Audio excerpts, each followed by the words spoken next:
simple issue with the vendor. We'll be. Okay. All right. Page 4, number 1 would amend the Crown Uptown Theater PUD. You have valid protest petitions, so this would require 6 votes for approval. That's all I have on page 4, nothing on page 5. On page 6, 3A would approve a 1-year loan agreement for the sculpture that's located at the Delano entrance to the Equity Bank Stadium. 4A. Remind us which artwork that is again, or what's the name? It's a sculpture, a metallic sculpture that is on a pedestal that was constructed as part of the stadium. The original concept was to have art or sculpture rotated periodically on that at that location. May turn out that it will be a permanent structure. The loan payments that we have made over the last few years will actually be credited to us if we decide to buy it. Can I ask one more question? So for this piece of artwork, how much would it take to maintain it? So how much has it already cost us to maintain, just so that we have that budgeted in? Right. I don't know that there's been any maintenance expense. It would be incorporated into our public art maintenance budget. Normally, it's just a matter of making sure that our curator watches it closely to make sure there isn't any deterioration. 4A would approve a change order for storm sewer replacement at the Brewer Center parking lot. I have a question on that. Yes. The replacement is, I can't remember the numbers, 80-some thousand? Yeah, I don't But they're asking for authorization for a lot more than that. Gary? So I can help with that. So what we took, this is part of the ordinance for approval of change orders on projects. This is the second part of that is the authorization for if there's any future change orders. So the change order itself is the 80,000. The second part of that, we typically do on our larger projects. We ask council for authority because of where we've gotten to. The ordinance says anytime we exceed $50,000 on a project, every single change order after that has to come to the council for approval. The second part of that is the authorization, saying we've already exceeded that. We've got this much of the project left. We would like authorization to change that limit. In case, I'll give you an example. If we have something come up that's a $5,000 change order, we don't feel like that's probably worth your time to have to see that. That would allow us to have staff approval at the manager's level and not have to bring that back to council. Hopefully that made sense. Vice Mayor, it's pretty common. We've got this approval of increase in the change order cap in a number of projects. Otherwise, as Gary said, you're going to slow the project down significantly. It does not change the project budget, so we can't exceed what the council's already approved for project budget. If we're ever to get to that point and we needed additional funds, that would come back to the council. Okay, thank you. Yep. May I ask a couple more questions regarding this item? So the entire project, that includes the building itself, the new building, and renovations, as well as the parking, will now cost at maximum 1.1 million, is that correct? Well, no, and I don't know what number you're referencing there, sorry, I didn't have that with me. The overall project cost is around $10 million. What are the other additional expenses then? If it's on our sheet, it's 9.1 million if this gets approved. How does it get to 10 million? Well, What are the other I was thinking of the original budget. That 9.1 million is the project cost. I was going back in my mind in time when the original overall budget was approved. That was an anecdotal memory of $10 million. That 9.1 million is the project cost now with this change order added in. Total project cost, yes. That includes the public art that is inside the building, is that correct? I'd have to look and see if that, because the public art numbers are typically set aside in the CIP, I'd have to look and see if that was included, but I can let you know. Okay, just to be clear, if I understand this correctly, the original construction amount is $9,027,000. The cost of the proposed change order is $85,589. It brings the total construction amount to $9,113,251. Correct. So it increases that. Correct. So if we approve the additional up to $361,107, that's going to increase it by another $300,000? Only if we actually have change orders. That number that you're referencing, that 300,000, that's just changing the threshold limit for staff authorization. It's just changing the limit. Anything though, But it would increase the overall budget of the project. only if we, No, it increases the contract amount, not the overall. just the contract, not the project Okay. budget. Okay. Yeah, thank you. So maybe I'd like to have those two different numbers then, what the overall Yeah, budget then. Our fault, we normally put that budget amount in the Yeah. report, we didn't do it this time. What the council approved is on July 18th of '23. Yeah, we should have had that in there for contract amount and budget amount. We can make sure we get Let that. us know. Okay, thank you. Okay. I appreciate it.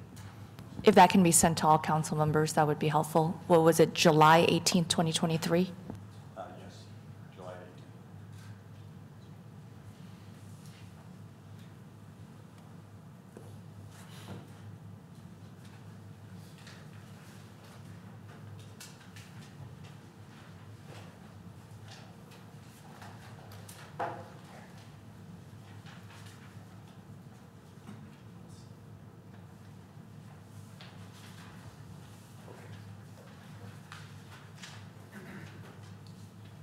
That's all I have on page 6, and actually, Mayor, I believe that's all I have for this agenda.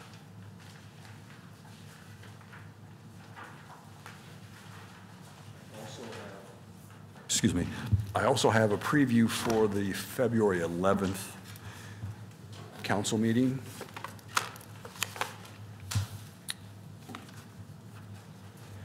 We were asking the council to approve the application for the 2025 Community Services Block Grant Program. That's approximately $1.1 million, I believe, in CSBG funds. Is that the same as last year? It's close to, yes. The second item on new business would be the approval of a contract with Lexipol. This is a service that actually assists the police department in identifying best practices as they develop their policies, ongoing operational policies. Also assists the city, or the police department with its training initiatives. There's a piece of that, and we can get into this next week. There's a piece of it that will allow the department to start work on accreditation, which I think is extremely important as well.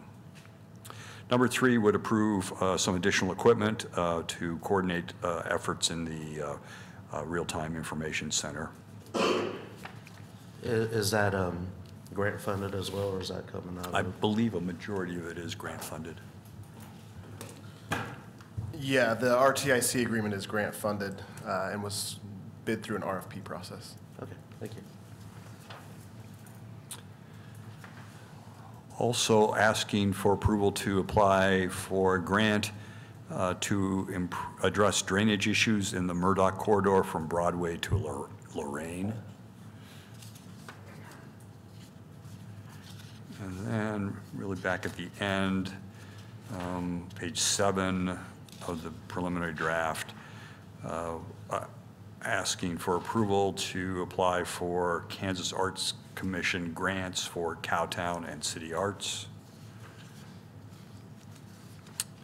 On that page, I actually am very interested, given conversations regarding sidewalks. I see that number 10 says Sidewalk Repair Assessment Program. If, in that report, can we find out how much of the budget was spent on sidewalk repair? So City of Wichita responsible sidewalk repairs in 2024, 2023, just to give us an idea. I'm going to, again, these are improvements made on behalf of property owners that did not make repairs, and so we go in and make the repairs and assess them back. Is that right, Special Gary? assessments. Paul? Yes, that is correct. Yeah. However, there might be a few, like ramps at intersections that we would pick up, so we'll see if Through we a can get separate those. item in the budget, Yes, right? But they would yes. not be included as part of the assessments, would they? Correct. Yeah. Correct. Yeah. One of our most popular programs, I hear. Maybe just aside then We could give you what we Information. put aside annually for sidewalk Yep. repairs.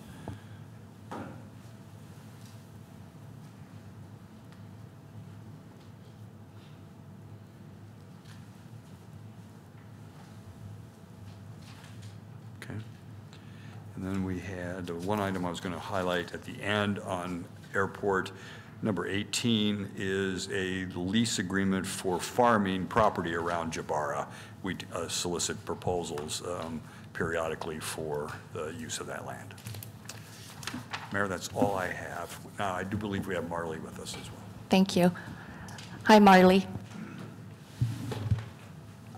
Hello, everyone. Thoughts and prayers are with everyone in the city.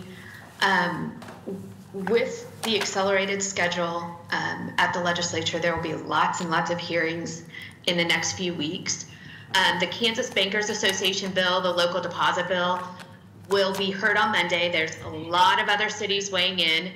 The chairman knows that Wichita does have concerns with the bill, and so we will work to work on a compromise bill on that, and we'll keep you guys updated. On Tuesday, the film tax credit bill will be heard in both the House and Senate. The Senate Commerce Committee in the morning and the House Tax Committee in the afternoon.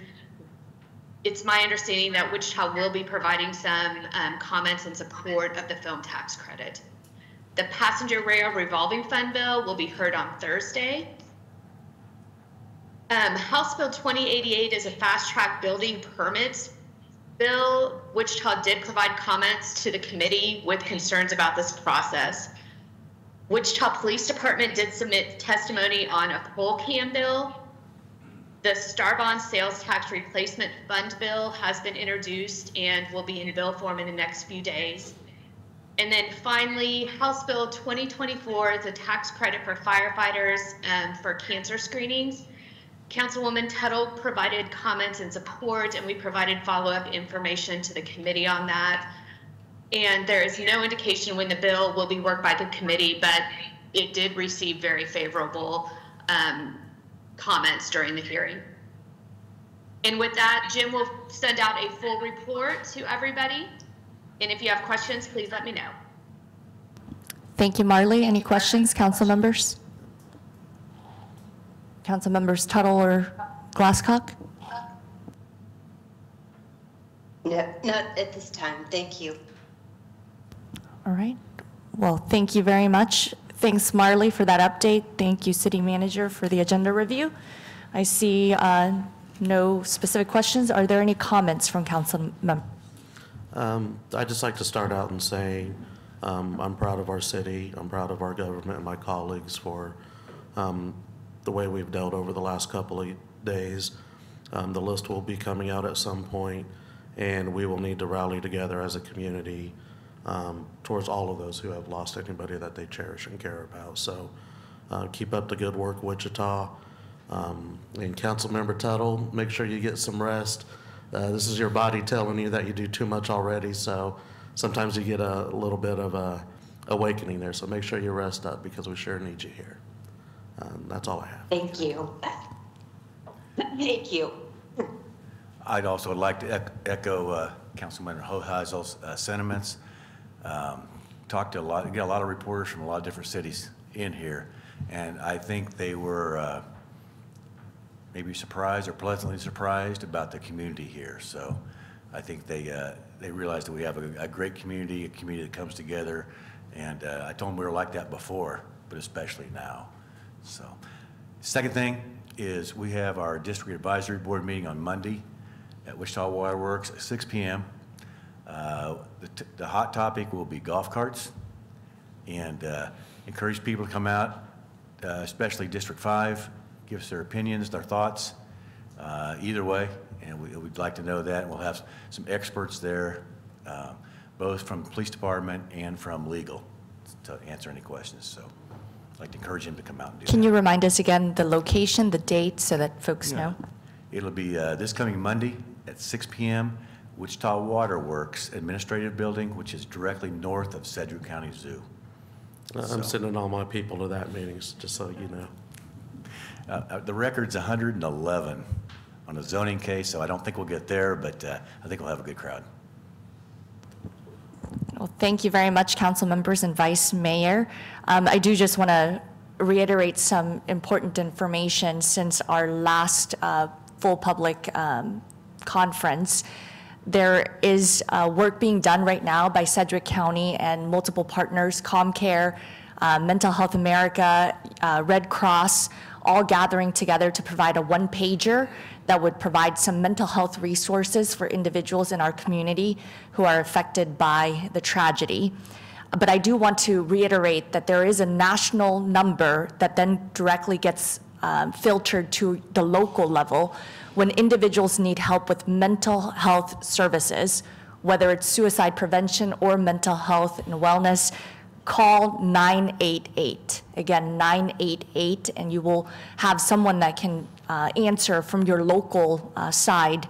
So I really want to reiterate that number. The second thing is I'm very grateful that Wichita Community Foundation set up a trusted website for those that want to help out with donations. So that website is ict-together.org. ict-together.org. That is another way that community members anywhere around the world can donate and help out. And those funds will be directly impacting those families with individuals that were on that flight. So again, thank you all very much. As a staff, city manager, your leadership with the 3,000 plus employees, thank you. City manager was there from the very beginning with Airports Director Jesse Romo. The three of us showed up immediately after learning about it, and then I had Vice Mayor Johnston, Councilmember Hoheisel, Councilmember Glasscock, and Councilmember Johnson also show up that very night as we comforted one of those family members. And so again, thank you all very much for coming together and showing how Wichita responds to tragedies like this. And I really want to reiterate that we can use our words and our actions for good and to help, especially those who are suffering. So let's use those words again to comfort and heal, and use our actions to help and uplift. Thank you. We'll see you guys on Tuesday. Have a nice weekend.